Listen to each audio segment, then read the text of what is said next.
ولهذا هذا الشيء اللي كيبان لي،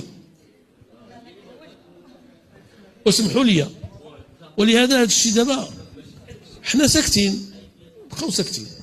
واش عرفتيو شنو هو الحل ديالكم؟ الحل ديالكم هو تهضروا وتدونوا وتتكلموا في الفيسبوك وتتكلموا مع الجيران ديالكم وتتكلموا مع الناس ديالكم وتشرحوا لهم وتوضحوا لهم هذا الشيء. وملي تجي الانتخابات الاخوان راه كاين غير جوج طرق ديال التغيير. اما نديروا ثوره بحال اللي قلنا قبيله، نهرسوا البراكه بحال اللي تيقولوا شي وحدين. عرفتي شحال هاد البراكه هادي وشحال من واحد حاول يهرسها، اللي كان كيقول لي السي باه الله يرحمه تيقول لي كل شيء تيمشي للغابه ولكن في المغرب تيبقى فيها غير الحمق. فهمتي ولا ما فهمتيوش؟ الناس شحال هادي كانوا باغيين يحيدوا النظام الملكي ويديروا نظام اخر ويديروا العدل ويديروا الى اخره. اليساريين الاسلاميين جو نسي بلي تروكوا جو نسي بلي تروكوا. اشنو هي النتيجه؟